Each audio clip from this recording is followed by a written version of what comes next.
জাকাতযোগ্য সম্পদ কি কি, কোন কোন সম্পদে জাকাত দিতে হয়। সব সম্পদে জাকাত দেয়া লাগে না, আমরা বলেছি। আপনার ব্যবহৃত যে বাড়িতে আপনি থাকেন, যে ফ্ল্যাটে আপনি থাকেন, এটার জাকাত নাই। যে গাড়ি আপনি ইউজ করেন এগুলোর জাকাত নাই। যে মোবাইল, যে ল্যাপটপ আপনি ইউজ করেন, যেগুলো আপনার ব্যবহার করা লাগছে, ব্যবহৃত কোনো জিনিসের জাকাত দিতে হয় না, অ্যাকসেপ্ট জুয়েলারি এবং অর্নামেন্টস। অনেক বোনেরা প্রশ্ন করে থাকেন যে হুজুর, আমার ব্যবহৃত যে স্বর্ণালঙ্কার, জুয়েলারি বা অর্নামেন্টস, এগুলোর কি জাকাত দিতে হবে? এক্ষেত্রে দুইটা মতামত। কোনো স্কলাররা বলেন যে ব্যবহৃত কোনো জিনিসের জাকাত দিতে হয় না, ফলে স্বর্ণালঙ্কারেরও জাকাত দিতে হবে না। এবং মেজরিটি স্কলাররা এটাই বলেছেন। বাকি 3 মাযহাব, হানাফি মাযহাব ছাড়া বাকি 3 মাযহাবের স্কলাররা এটাই বলেছেন যে ব্যবহৃত স্বর্ণালঙ্কারের জাকাত দিতে হয় না। কিন্তু আল ইমাম আল আযম আবু হানিফা আলাইহি রাহমা, একমাত্র ওনার মত হচ্ছে যে ব্যবহৃত স্বর্ণালঙ্কারের জাকাত দিতে হবে। তো এই মাসআলার ক্ষেত্রে ইমাম আবু হানিফার মতটাই হচ্ছে রাজিহ কওল, এটার উপরই ফতোয়া, এবং এটাই খুব ভ্যালিড।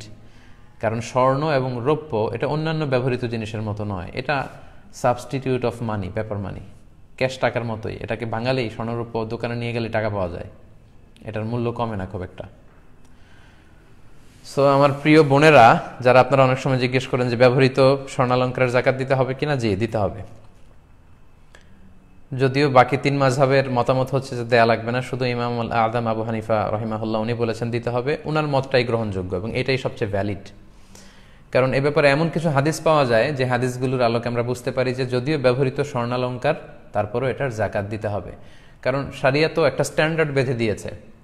বোনদেরকে বলছি, যে বোনরা যারা শুনছেন, আপনার যদি 5 ভরি গহনা থাকে বা 5 ভরি স্বর্ণের গহনা থাকে, আপনার তো জাকাত দেওয়া লাগবে না। 6 ভরিও যদি থাকে দেওয়া লাগবে না।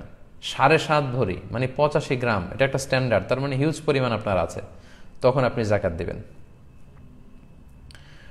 এক্ষেত্রে আমরা সুনানে আবু দাউদের কিছু হাদিস উল্লেখ করতে পারি। আম্মা জান আয়েশা রাদিয়াল্লাহু তাআলা আনহার হাতে বা আঙ্গুলে আংটির মতো কিছু রূপার তৈরি গহনা ছিল। আল্লাহ রাসূল সাল্লাল্লাহু আলাইহি ওয়াসাল্লাম দেখে বললেন, আয়েশা তুমি কি এটার জাকাত দিয়েছো? আম্মা জান আয়েশা বললেন, না দেইনি, এটা আপনার কাছে আমার সৌন্দর্য বাড়ানোর জন্য আমি এটা ব্যবহার করছি, এটার জাকাত দেইনি। আল্লাহ রাসূল সাল্লাল্লাহু আলাইহি ওয়াসাল্লাম বললেন, হাসবুকি ফিন্নার, তোমাকে জাহান্নামে নিতে এই অলংকারটাই যথেষ্ট, এই রূপার অলংকারটাই। তো তখন কিন্তু আয়েশা রাদিয়াল্লাহু তাআলা হাতে পড়েছিলেন ওই আংটিটা। তাহলে এই হাদিস থেকে বোঝা যায় যে ব্যবহৃত স্বর্ণালঙ্কারের জাকাত দিতে হবে। আরেকটি হাদিস যেটিও সুনানে আবু দাউদে এসেছে, এক সাহাবী নারী আল্লাহ রাসূল সাল্লাল্লাহু আলাইহি ওয়াসাল্লামের কাছে আসলেন তার মেয়েকে নিয়ে। মেয়ের হাতে 2টা স্বর্ণের চুড়ি ছিল, 2টা ব্রেসলেট মেড অফ গোল্ড।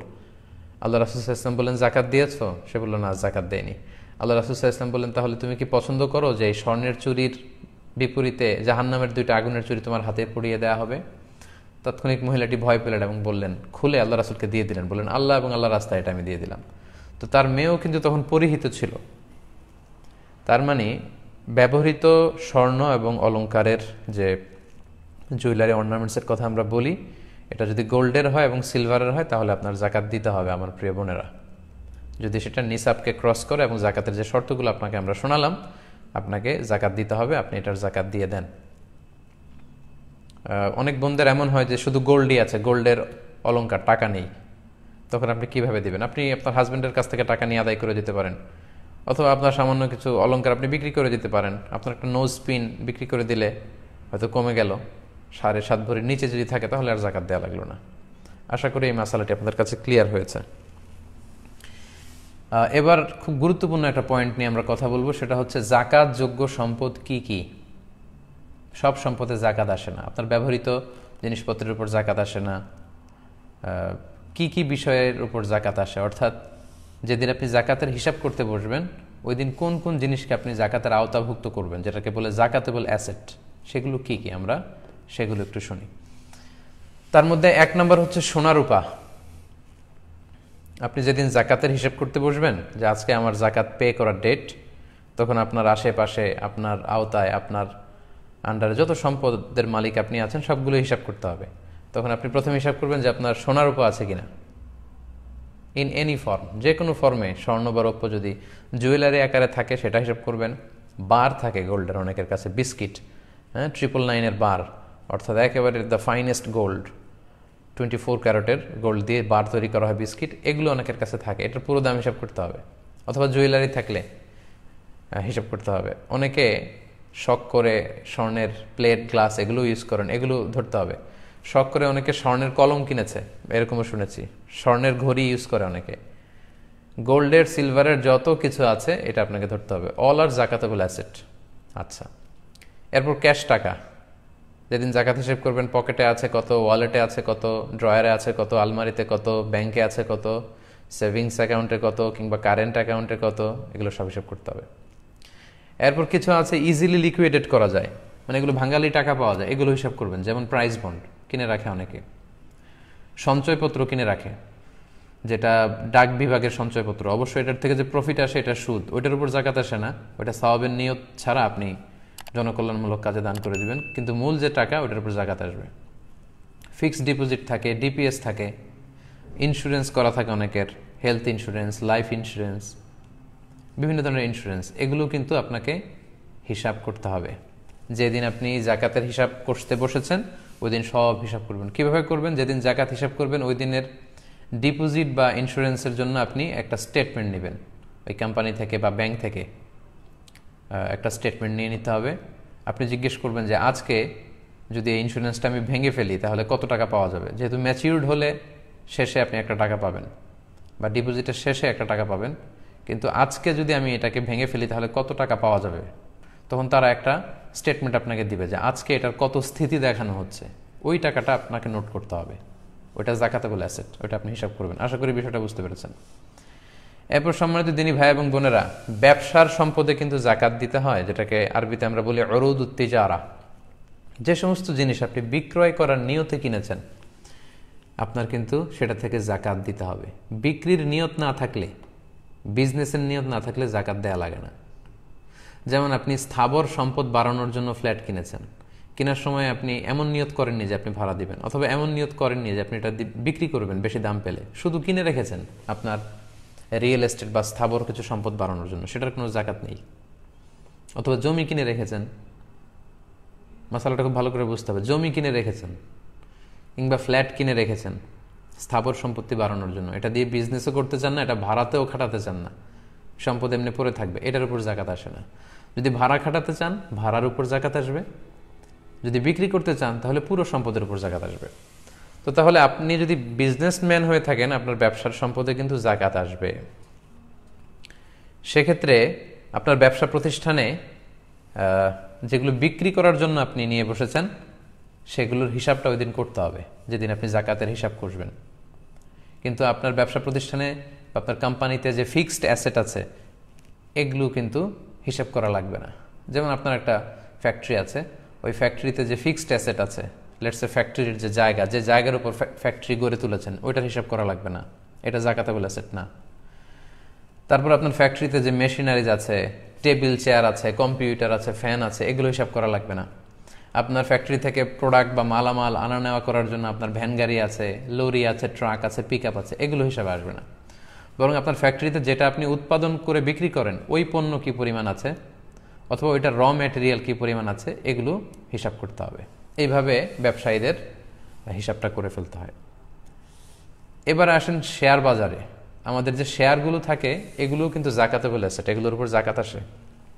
অর্থাৎ আপনি যেদিন জাকাতের হিসেব করবেন ওই দিন আপনার শেয়ারের হিসাব করবেন। শেয়ার দুই ধরনের হয়, একটা হচ্ছে প্রাইমারি মার্কেটে একটা নেট ভ্যালু ফিক্স করে দেওয়া হয়, পরে এটা সেকেন্ডারি মার্কেটের দাম বাড়তে থাকে, ভালো দাম পেলে অনেকে বিক্রি করে। তো যেদিন আপনি জাকাতের হিসাব করবেন ওই দিন আপনার শেয়ারের সেকেন্ডারি মার্কেটে বিক্রয়ের জন্য যদি হয় তাহলে ওই দিন যেই মূল্য বাজারে দেখাচ্ছে, মানে এখনই এই শেয়ারগুলো বিক্রি করে দিলে আপনি যত টাকা পাবেন এটা আপনাকে হিসাব করতে হবে। এটা কিন্তু জাকাতেবল অ্যাসেট, জাকাতযোগ্য সম্পদ, এটাকে আপনাকে হিসাব করতে হবে।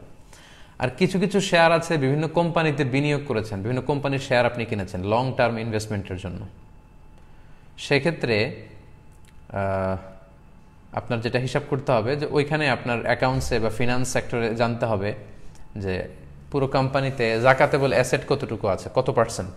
বড় কোম্পানিগুলোতে জাকাতেবল অ্যাসেট কত পার্সেন্ট আছে এই হিসাবটা বের করে আপনার শেয়ারে কতটুকু জাকাতেবল অ্যাসেট পড়ে সেটা আপনাকে নোট করে নিতে হবে।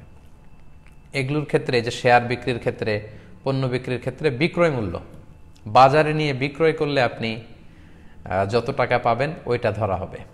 যেমন আমার বোনদেরকে আমি বলি, আপনারা যখন আপনাদের নাকফুল, কানফুল কিংবা গলার যে নেকলেস আছে, হাতের চুড়ি, এই যে আপনাদের অলংকারগুলো, এগুলো আপনি যত দিয়ে কিনেছিলেন সেটা কিন্তু আপনি হিসাব করবেন না জাকাত শেয়ার করার দিন। আই রিপিট, আমি আমার প্রিয় বোনদেরকে বলছি, আপনার যে নাকের গহনা, কানের গহনা, গলার গহনা, হ্যাঁ, আপনার যে অর্নামেন্টস বা জুয়েলারিগুলো আছে, লেটসে আপনি 7 লক্ষ টাকার গহনা কিনেছিলেন গত বছর, তার মানে আপনি নিসাব পরিমাণ সম্পদের মালিক। এই বছর যখন আপনি জাকাত দিবেন তখন কিন্তু এটার মূল্যমান আপনি 7 লক্ষ ধরবেন না। এই 7 লক্ষ টাকার গহনা, অর্নামেন্টসগুলো বাজারে নিয়ে বিক্রি করলে যত দাম পাবেন, মানে বিক্রয় মূল্য, সব সময় বিক্রয় মূল্যটা ধরতে হবে, ওই টাকার উপর জাকাত আসবে। যেমন আপনি যদি 7 লক্ষ টাকার জুয়েলারি কিনে থাকেন, এখানে মেকিং চার্জ বাদ দিতে হবে, কারণ এগুলো যখন কারিগররা অলংকার বা গহনা বানিয়েছে একটা মেকিং চার্জ আছে, ওইটা বাদ দিবেন। এখানে খাদ আছে, এগুলোর দাম বাদ দিতে হবে। তো সাধারণত আপনি গহনা নিয়ে যদি বাজারে বিক্রি করতে যান, তারা মূল দামের 20% কেটে রেখে দেবে, 20% বাদ দিয়ে বাকি দামটা আপনাকে দিবে। ওই দামটার 2.5% আপনি জাকাত দিবেন। প্রিয় বোনেরা, এই বিষয়টা আপনাদেরকে খেয়াল রাখতে হবে। তাহলে এই পয়েন্টে আমরা জানতে পারলাম জাকাত যোগ্য সম্পদ কি কি। যে সম্পদগুলোর কথা আমি উল্লেখ করেছি, সাধারণত এগুলো হচ্ছে জাকাতেবল অ্যাসেট, এবং জাকাত হিসেব করার সময় এগুলোর উপর আপনাকে জাকাত দিতে হবে। এবং যেদিন আপনি জাকাত হিসেব করবেন সেদিন এগুলোর উপর আপনাকে জাকাত আদায় করে দিতে হবে। তাহলে আমরা জানলাম যে কোন কোন সম্পদের উপর জাকাত দিতে হয়। এতটুকু পর্যন্ত যে আলোচনা করেছি, এতে করে আপনাদের কাছে ক্লিয়ার হওয়ার কথা যে কিভাবে আপনারা জাকাত হিসাব করবেন। খুব সহজ সোজাসাপটা নিয়ম হচ্ছে, আপনি জাকাতের হিসেবটা এইভাবে করবেন। একটু আগে আমি আপনাদেরকে জাকাতেবল অ্যাসেটের যে লিস্ট পড়ে শুনিয়েছি, মানে যে সমস্ত সম্পদে জাকাত আসে এগুলোর যে লিস্ট আপনাকে পড়ে শোনালাম, এগুলোর মূল্যমান কত, এসবগুলো আপনাকে ক্যালকুলেট করে ফেলতে হবে, হিসাব করতে হবে, তাহলে একটা বড় অ্যামাউন্ট দাঁড়াবে। লেটসে আজকে আপনি জাকাতের হিসাব করছেন, আপনি এগুলো সব যোগ দিয়ে ফেললেন। যোগ দেওয়ার পরে আপনি দেখবেন যে আপনার ঋণ আছে কিনা। যদি ঋণ থাকে, যেটা একবারে পরিশোধ করতে হবে, এই ঋণটা আপনি এখান থেকে বাদ দিবেন। আর যদি ইনস্টলমেন্টের ঋণ থাকে, অর্থাৎ কিস্তিতে পরিশোধযোগ্য, তাহলে আমরা বলেছি ম্যাক্সিমাম 12 মান্থস আপনি বাদ দিতে পারবেন, যেহেতু জাকাতের ক্যালকুলেশনটা বছর টু বছর, 12 মাসের কিস্তি বাদ দিতে পারবেন। এই দুইটা বাদ দেওয়ার পরে এরপরে যে ব্যালেন্স দাঁড়াবে, now this balance or this amount is the final zakatable asset. ওই জাকাতেবল অ্যাসেট থেকে আপনি 2.5% হারে জাকাত দিবেন। আই রিপিট, আমি আবারও বলছি, 2.5% হারে আপনি জাকাত দিবেন, এবং অবশ্যই সেটা 1 চন্দ্র বছর অনুযায়ী হিসাব করতে হবে। যদি আপনি সোলার ইয়ার অনুযায়ী হিসাব করেন, অর্থাৎ একজন রজব মাসে নিসাব পরিমাণ সম্পদের মালিক হয়েছিলেন, তার মানে এরপরের বছর রজব মাসে আপনি জাকাত দিবেন। কিন্তু আপনি রজব, মুহররম এই মাসগুলো হয়তো মুখস্থ রাখেননি বা ভালোভাবে জানেন না, আপনি সোলার ক্যালেন্ডার ফলো করেন, জানুয়ারি ফেব্রুয়ারিতে অভ্যস্ত, তাহলে সেটাও আপনি করতে পারেন যে আপনি জানুয়ারির 5 তারিখে যদি নিসাব পরিমাণ সম্পদের মালিক হন, এটা যদি 1 বছর থাকে, তাহলে পরের বছর জানুয়ারিতে যদি আপনি জাকাত দিতে চান, সেক্ষেত্রে কিন্তু আবার আপনার জাকাত 2.5% আদায় করলে হবে না। সেক্ষেত্রে আপনাকে 2.5% দিলে হচ্ছে না, আপনাকে দিতে হবে 2.58%। তখন জাকাতের পার্সেন্টেজ বেড়ে যাবে। এর কারণ হচ্ছে চান্দ্র বৎসর এটা 11 দিন কম, 354 দিনে 1 চান্দ্র বৎসর হয়ে যায়, কিন্তু সৌর বৎসর হয় 365 দিনে। জানুয়ারি ফেব্রুয়ারির ক্যালেন্ডারে 365 দিন 1 বছর হয়। তো এই যে 11 দিন বেড়ে গেল, তখন আপনার জাকাতের পার্সেন্টেজ আর 2.5% থাকবে না। এটা ক্যালকুলেট করলে দাঁড়ায় 2.58%। সেই জাকাতটা আপনাকে পে করতে হবে। তাহলে আশা করছি যে কিভাবে জাকাতের হিসাবটা আপনি করবেন এটাও আপনারা ইতিমধ্যে বুঝতে পেরেছেন। আমি যদি আপনাদেরকে একজনের জাকাত হিসেব করে এখন দেখাই, একজন ব্যক্তির সম্ভাব্য যে এইভাবে হিসেবটা হবে, তাহলে আশা করি ক্যালকুলেশনটা আরও সহজ হয়ে উঠবে আপনাদের কাছে। ধরুন একজন ব্যক্তি, তার নাম হচ্ছে আবদুল্লাহ বা আব্দুর রহমান, জনাব আবদুল্লাহ, লেটসে জনাব আবদুল্লাহ। উনি গত বছর রমাদানের 20 তারিখে নেসাব পরিমাণ সম্পদের মালিক হয়েছিল। মাসালান, উদাহরণস্বরূপ আমি আপনাদেরকে বোঝানোর জন্য বলছি, ফর এন এক্সাম্পল, উনি গত বছর রমাদানের 20 তারিখে নেসাব পরিমাণ সম্পদের মালিক হয়েছিল, এবং পুরো 1 বছর ওনার সম্পদ আছে, আরও সম্পদ বেড়েছে, ব্যবসায় অনেক উন্নতি হয়েছে। তার মানে তার এই সম্পদের মালিকানাটা স্টেবল, কমেনি, সে সচ্ছল ধনী ব্যক্তি। পাশাপাশি তার পূর্ণ ওনারশিপে আছে এবং তার সব খরচ শেষে অনেক টাকা তার হাতে পড়ে আছে, তার মানে তিনি জাকাত আদায় করবেন। তো গত বছর রমাদানের 20 তারিখে যদি উনি নিসাব পরিমাণ সম্পদের মালিক হন, তাহলে 2020 সালের 19 সালে যদি মালিক হন, তাহলে 2020 সালের রমাদানের 20 তারিখে ওনার 1 বছর পূর্ণ হবে। মানে আজকে উনি জাকাতের হিসেব করতে বসলেন। তাহলে আজকে আমাদের আলোচনার দিকে যদি আমরা খেয়াল করি, সেটার আলোকে উনি কীভাবে জাকাতের হিসাব করবেন। ধরুন জনাব আবদুল্লাহ উনি আজকে জাকাতের হিসাব করতে বসলেন কাগজ কলম নিয়ে। উনি দেখলেন যে ওনার কাছে কিছু স্বর্ণের অলংকার আছে, গোল্ড আছে, ধরুন গোল্ড।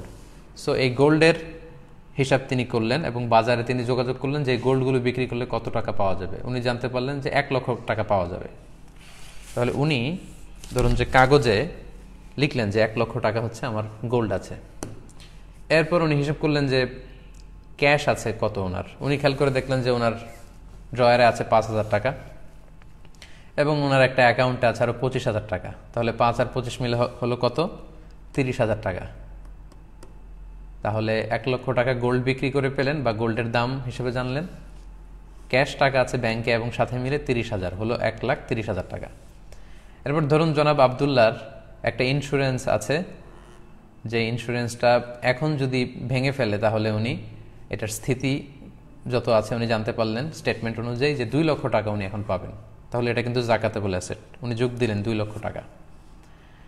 এরপরে ধরুন যে 1 বছর উনি একটা ফ্যাক্টরি নির্মাণ করে সেখান থেকে ব্যবসা শুরু করেছেন।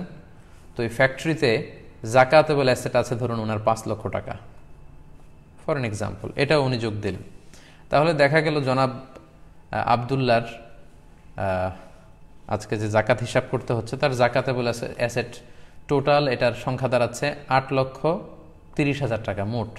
এই পরিমাণ সম্পদের তিনি মালিক আমরা ধরে নিলাম। এবার ধরুন আবদুল্লার একটা ঋণ আছে, তার বন্ধুর কাছ থেকে কয়েক মাস আগে তিনি 1 লক্ষ টাকা নিয়েছিলেন ঋণ এবং বলেছেন যে 6 মাসের মধ্যে তিনি এটা দিয়ে দিবেন। তাহলে যেই ঋণ একবারে পরিশোধ করতে হবে, আমরা বলেছিলাম এটা পুরো বাদ যাবে।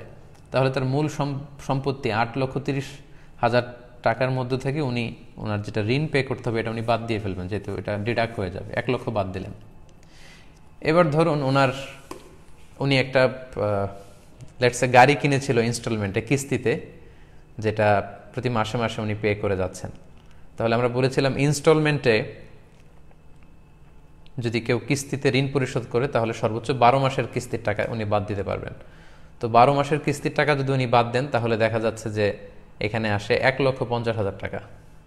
এটাও কিন্তু উনি টোটাল টাকা থেকে বাদ দিতে পারবেন। তাহলে জনাব আবদুল্লার মোট জাকাতযোগ্য সম্পদ বা জাকাতেবল অ্যাসেট আমরা যোগ করে পেলাম 8,30,000 টাকা এবং ওনার 2টা ঋণ আছে, একটা এককালীন পরিশোধযোগ্য আর একটা কিস্তিতে বা ইনস্টলমেন্টে পরিশোধযোগ্য।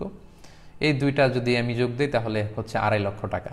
তাহলে ওনার মূল সম্পদ 8,30,000 টাকা থেকে আমরা যদি 2.5 লক্ষ টাকা বাদ দিয়ে দিই তাহলে জনাব আবদুল্লার কাছে এখন থেকে যাচ্ছে 5,80,000 টাকা। এই 5,80,000 টাকা হচ্ছে ওনার জাকাতেবল অ্যাসেট। এই 5,80,000 টাকার উপর থেকে উনি 2.5% হারে জাকাত দেবেন। 5,80,000 টাকাকে যদি 2.5% দিয়ে উনি ভাগ দেন তাহলে দেখা যাবে যে ওনার জাকাতের টাকাটা বের হয়ে আসছে। তো 5,80,000কে 2.5% হারে যদি আমরা হিসেব করি তাহলে ওনার 14,500 টাকা জাকাত আসে।